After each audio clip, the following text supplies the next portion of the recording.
with a fighter like Devin, he has an arsenal. I like to say a warehouse full of tools. You know what I mean? And we brought out the package that stops them from doing anything. We shut them down. As the perfect dance partner, the perfect opponent, the perfect adversary for anybody, your favorite fighter or your favorite fighter's favorite fighter. We're ready. It's Devin Haney versus everybody. Hey, where the hell Debo at? All that shit. Where Devin? Where Debo at? So-called Debo. Where Devin at? Where Debo? You ain't see him? Hot man. Debo! Hey, Debo! Where the hell you at, man?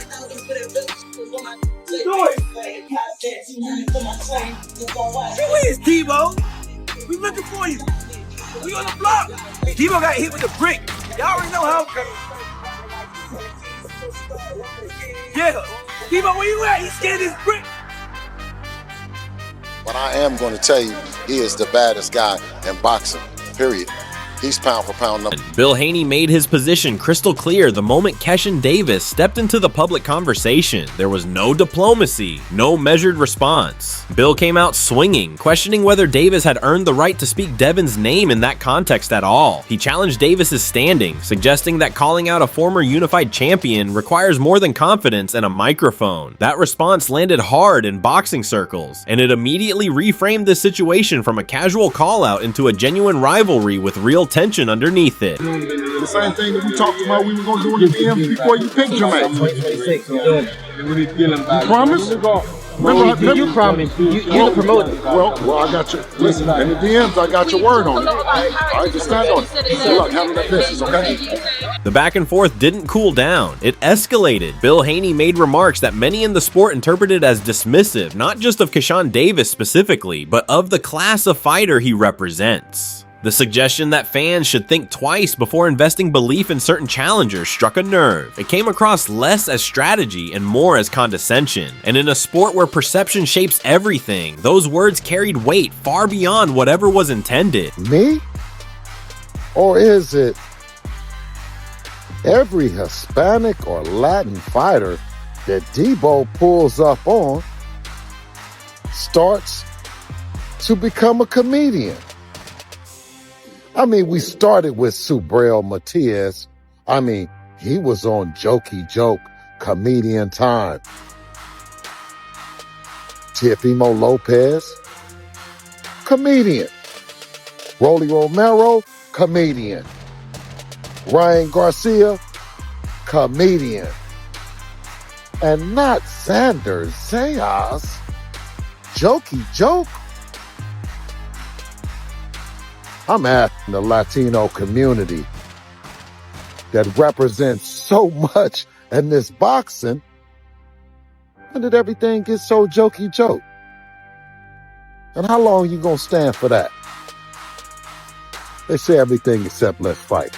When those comments reached the broader boxing audience, the reaction was sharp and immediate. Many felt Bill had crossed from competitive maneuvering into unnecessary disrespect, but the person who benefited most from that controversy was Keyshawn Davis himself. Rather than letting the moment pass, Davis absorbed the criticism directed at the Haney camp and redirected it into fuel. He stepped forward not with emotion but with purpose, presenting himself as the fighter who was ready to settle the argument where it belongs, inside the ring. So-called Debo. You know what happened to Debo at the end of the movie? He got hit with a brick. Debo about to get hit with a brick. Talk some Latins and Spanish people. Nah, don't pick on them. Pick on me. Keep picking on Craig, and you gonna figure out what's gonna happen. Gonna get hit with a brick. And I ain't playing. You know I ain't playing. Hit with a brick. Hit. Belt. So organic, so genuine. Pick on me. I want you to pick on me. Tell Debo come this way. What you talking about? You know what Craig did to him. around this fight are actively moving forward, and he fully expects a date with Devin Haney to materialize in 2026. He is not framing this as a dream or a hope. He is framing it as a scheduled collision. That certainty, whether it reflects actual negotiation progress or calculated confidence, has shifted the energy around this matchup. The fans who have wanted this fight are now paying closer attention because Davis is speaking like a man who believes the paperwork is coming. Devin said, let's do it. You know, I know he's dealing with some legal issues. I don't know what happened. He said he had to turn himself in, but I believe he tweeted like, Keyshawn, let's do it. He said that? Yeah, but he tweeted like something like that. Yeah. Well, you know, it was in my DMs. We already was talking about it, honestly, before he even hit the media. So I know it's going to happen. And you're good going straight to Devin in your first fight at 47? This rivalry carries a personal undercurrent that goes beyond the professional. Davis has spoken openly about the fact that Devin Haney never extended him genuine respect, not when they were both coming up and not since. In Davis's view, Haney has consistently placed him outside the circle of fighters worth serious consideration. That history matters. It transforms what could be a purely business-driven matchup into something with real emotional stakes. Davis is not just chasing a belt or a payday. He is chasing recognition from someone who withheld it. The situation with you and Dad. Yeah, I never f with Cuz. Why? Because Cuz never f with me. On what tip? Bro, it was like times where like, me, I was always around Shakur as an amateur, and Shakur introduced me to Floyd, Devin Haney, all that type of shit. So there's a hell of times around Devin Haney, and we 24 fitness, playing basketball, regular shit before niggas became celebrities type, or just who we are today.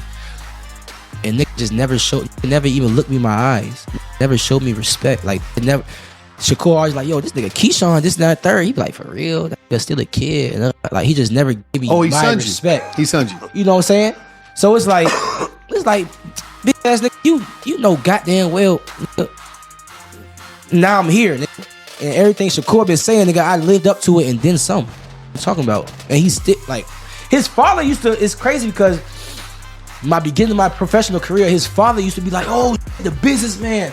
What's up with you? Like that. Kenny Ellis, the man in Tank Davis's corner, offered a measured and technically grounded perspective on this potential matchup. His assessment of Keyshawn Davis was respectful but honest. Ellis sees a gifted fighter whose ceiling is still being determined, but he also sees a fighter who has not yet accumulated the kind of rounds and championship level experience that Devin Haney carries into every fight. That gap, Ellis argues, is not a talent gap, it is a seasoning gap, and at elite level boxing, the difference between those two things can determine an entire fight. Ellis predicts Haney wins by decision, outworking Davis over the championship rounds with superior ring intelligence and volume. He does not currently see a path to a knockout for Davis. His reasoning is precise. Haney's ability to control distance, dictate pace, and sustain output across 12 rounds is a skill set built over years of high-stakes competition. That, more than anything, is what Ellis believes gives Haney the edge. Haney at 33. Yeah, I think he should get a couple more rounds in before he go at Devin Haney. But if he feel like he can take him, let him get at him. Let him get at him. Are you looking at it more like that 12-round experience type deal? Yeah. Getting the rounds in? Get some rounds in, Get some rounds in. When you listen to and then, there's back and forth going with them too. Devin saying that, he would like to fight, the little brother before the big brother. What's your thoughts on that? I think there was a tweet saying that Shakur, I don't want to step on Devin Haney's toes. I'm going to let Keyshawn get Devin Haney. A lot of people had lots to say about it. They're saying that, listen, they're breaking down the rankings with two to three different people, friends type of deal, taking each other's work. Keyshawn wanted Tio. Now, Shakur got Tio. But now, because I took that work, I want you to go get Devin Haney. He's saying Devin Haney might be a little bit too big for him. What's your thoughts on Keyshawn's call out and all this talk? Let him give him what he wants. Let him Let him go at Devin. Keyshawn Davis did not approach this call-out gently. He went directly at what he considers Haney's most significant limitation at the higher weight classes, the absence of genuine fight-altering power. Davis made the argument that despite moving up from lightweight, Haney has not demonstrated the kind of physical force that forces opponents to think twice about walking through punishment. According to Davis, Haney's game is constructed around precision, movement, and accumulation. And while that approach has produced titles, Davis believes it has a ceiling when matched against a fighter with real physical presence and aggressive intent. Superstar. You're asking that question. I felt like that's what it was. But go ahead. Yeah, like at the end of the day, I'm ready to fight anybody. So I'm going for the stars. And I know Devin Haney is the same fighter from when he was at 35. He's the same fighter when he was at 40. Now he's at 40. So he ain't nothing changed. But his weight, you know what I'm saying? I will knock Devin Haney out. Guaranteed. I just feel like, shouts out to Devin, though. You do your thing. Like, I have no problem against you, bro. But we talking business right now. I will knock Devin out for sure. For sure. You don't think he's hitting a little harder at 47 than he was at 35 and 40 growing into that weight? That's a no. It looked like it. It looked like it. It looks to like us, Keyshawn. To me. Davis went further, insisting that Haney's offense would not create the kind of threat that changes his game plan or his willingness to engage. He sees himself as the physical aggressor in this matchup, a fighter who can apply relentless forward pressure without fear of being hurt. He also pointed to Haney's performances since moving up in weight as evidence that the added mass has not translated into heavier, more damaging punches. For Davis, that is the opening. He believes that by controlling the center of the ring, pushing the tempo, and wearing Haney down across the rounds, he can create the conditions for a stoppage. He frames his own durability and power as the variables Haney has no answer for. A bright enough star that he'd be willing to take, because, as a businessman, risk reward. You think you bring enough to the table that he'd want to take the fight? He would take the fight? Hopefully, bro. I hope he would take the fight. In terms of answering your question, a bright enough star, he's already entertaining me on Twitter and social media and stuff like that. So I guess he sees some money potential in this fight right here. But what I would like to do is I would like to become champion, because that just speaks for itself. Once I come to the champion with the table, you can't play with me.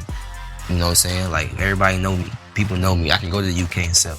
Like, I can go anywhere and sell. My first main event, I sold 10,000 tickets. I sell, period. You know what I'm saying? That's why he's entertaining me, because I am a star. But when I come with that world title, whether I beat Dalton Smith or I go move up the weight and beat Lewis Crocker, once I come with them world titles, it's just a different story. Yeah, I love the fight. And I also feel like, let the fight build too. The question being asked everywhere right now is simple. When does Devin Haney actually formalize this? There is no signed contract. There is no official announcement. Haney has acknowledged Davis as a potential opponent and placed him within the range of consideration, but acknowledgement is not a fight offer. In boxing, the distance between a call-out and a contract is long and complicated. Purse splits, promotional alignments, weight class agreements, and scheduling around existing commitments all have to converge before anything becomes real. Davis is pushing, Haney is weighing his options, and the fans are waiting in that space between promise and confirmation, hoping that the momentum does not quietly dissolve the way so many anticipated fights have before. Keyshawn Davis keeps savagely calling out Devin the Dream Haney, and I gotta simply ask, bro, what off at?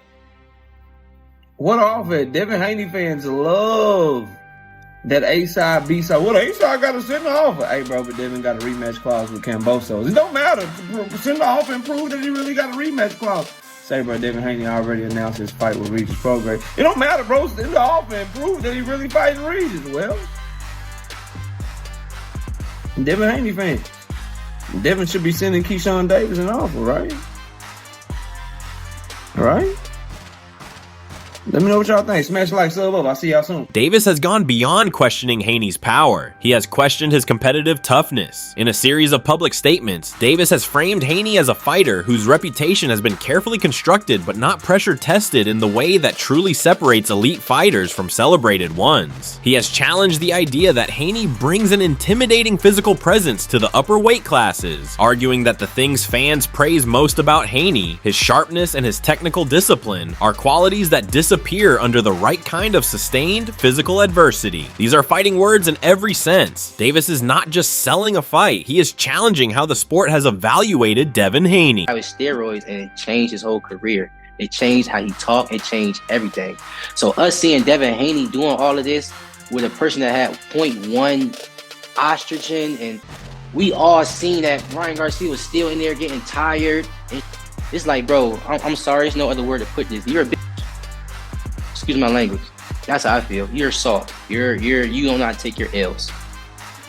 You a person that been given everything all your life, a daddy's boy, making sure you've been straight all your life, and now you took your first loss. I feel like you don't really not take it.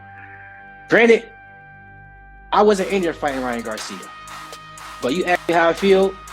You just took it always to suing and all that extra. I feel like, bro, Before any of that rhetoric can be validated, Davis had to perform, and against Jermaine Ortiz at Madison Square Garden in his junior welterweight debut, he delivered something that demanded attention. Davis worked through the early rounds with patience and calculated pressure, then built toward a 12th round TKO that marked the first time in Ortiz's professional career that he had ever been stopped. That detail carries real significance. Ortiz is not a soft opponent. He has given quality fighters serious problems throughout his career. Stopping him and stopping him late demonstrated that Davis possesses not just the physical tools to compete at this level, but the mental composure to sustain a performance over championship rounds and finish the job. Coming out of that victory, Davis named Haney directly, and the boxing world took notice. Keyshawn Davis goes out and dominates Ortiz, beats him pillar to post, and knocks him out in the 12th round. 11th round body shot put him down, 12th round body shot took him out.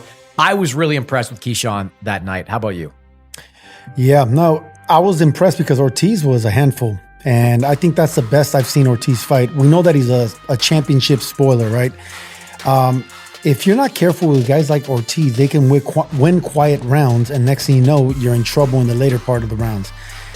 This fight could have turned out that way, but Keyshawn never allowed Ortiz to play the spoiler, and he closed the show. If Keyshawn wouldn't have got that knockout in the end, then I probably would have picked apart that performance a little bit and been like, you know what, man, Keyshawn wasn't at his absolute best. He could have done this. He put it in another gear. It was a big moment, a big stage, but he closed the show. And he never let the spoiler play. Analysts strip away the noise and examine what this fight actually represents at 147 pounds. The picture becomes compelling on every level. In the current landscape of elite boxing, titles alone do not create events. What creates events is the collision of distinct identities. Fighters whose styles, stories, and ambitions produce something larger than the sum of their individual records. Davis brings Olympic credentials, relentless physical engagement, and a rising trajectory that gives him the posture of a challenger with nothing to protect. Haney brings a mastery of the technical game and a championship resume that gives him the posture of a standard bearer with everything to defend. That contrast is the foundation of a genuinely significant fight, and by mid-2026, it has the potential to be one of the defining matchups in the sport's current cycle. Of course, the performances that Keyshawn Davis has is really more entertaining than the performance that Shakur Stevenson had. We were talking about Shakur Stevenson in tank in the 135-pound division, but as Keyshawn kept emerging, he was already a conversation of Shakur, Keyshawn, and Davis, Keyshawn. Of course, we got Andy Cruz going to be facing Murataya on the 24th, but look like that fight is not gonna happen. The primary fight for Keyshawn Davis now, in my opinion, is Devin the Dream Haney in 147 because that's his plan. The primary fight for a Devin Haney, in all actuality, should be now a Keyshawn Davis. If Keyshawn Davis is willing to fight you and they call in and Devin Haney and Bill Haney, shout out to Bill Haney, he's done a wonderful job as a manager, is saying that they Debo, well, Keyshawn Davis is Craig and Keyshawn Davis is running towards Debo. Bruce Carrington assessed the Ortiz performance and the subsequent call-out with the kind of grounded authority that comes from operating at the same level as both fighters involved. He called this potential matchup exactly what it is: a legitimate, high-quality fight where the outcome is not predetermined by resume or reputation alone. He acknowledged Haney's experience advantage as real and meaningful, but he was equally direct in establishing that Davis is not a fighter entering this conversation without standing. The Ortiz stoppage, Carrington pointed out, was not a routine result. Stopping a fighter of that caliber, who had never been stopped before, reflects a specific combination of physical and psychological tools that cannot be dismissed. So Keyshawn Davis, you know, he stops Jermaine Ortiz in the 12th with a body shot, but then calls out Devin Haney. You know, what's your thoughts on that? I was just listening to the tweet. Actually, you posted up a Twitch of what is it, Aiden Ross? Aiden Ross, yeah. He was talking about you. He was like, yo, who's that dude from New York? He was nice with it. Yeah. Jacob was like, yo, shoo. Yeah, that was cool. Big shout out to Aiden Ross. Hopefully we could. But in that same live, he said, that the Keyshawn Davis and Haney seems like it's going to be put together. I mean, what's your thoughts on that? That's a really good fight. I do feel like Keyshawn has a great chance at, doing well in that fight.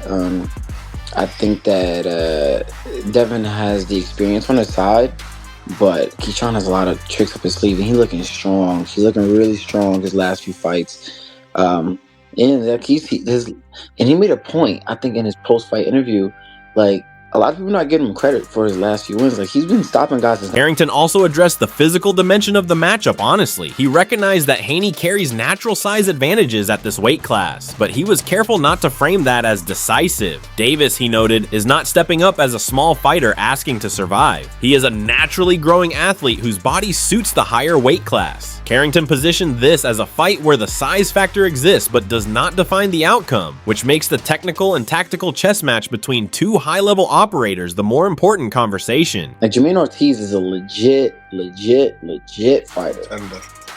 Legit. And he's never been stopped, and Keyshawn did that. You know what I mean? And looked fresh in the 12th round, too. Like, and he had total control of that whole fight against a guy that's given Teofimo trouble, Lomachenko trouble. That just shows you the type of level that Keyshawn is on. So I don't think that him fighting Devin is a reach whatsoever. Like, that's gonna be a solid fight. Who you have winning that fight?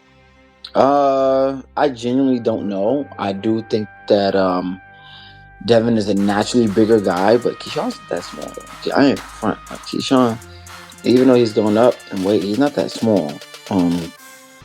I think that's a tough fight. I ain't gonna. Carrington ultimately communicated was that Keyshawn Davis possesses dimensions that the public conversation around him has not yet fully accounted for. He believes Davis has a range of tools and adaptability that will make this fight far more unpredictable than a straightforward experience versus youth narrative suggests. He expressed genuine respect for both fighters while making clear that this matchup has no obvious risk-free side. Davis, in his view, is capable of imposing problems that Haney has not encountered before. That framing matters because it signals that the boxing community is beginning to take this potential fight seriously as a contest, not simply as a career milestone for one fighter and a routine defense for the other. People might, go to Devin and go his route because, they're more familiar with Devin. And, he's as big as he is as a fighter, but that's a 50-50 fight in terms of experience and who got the deeper bag. I think naturally Keyshawn had the deeper bag. That is the question this entire conversation keeps returning to. Not whether the fight will be competitive, not whether Davis belongs in the conversation. The real question is whether, when the rounds are long and the margin is thin and everything both men have built is on the line, Keyshawn Davis can find what is necessary to defeat a fighter of Devin Haney's caliber. Everything discussed, the call-outs, the criticism, the performances, and the predictions, all of it is prologue. The ring will ask the question that words cannot answer. Where do you stand when everything is at stake?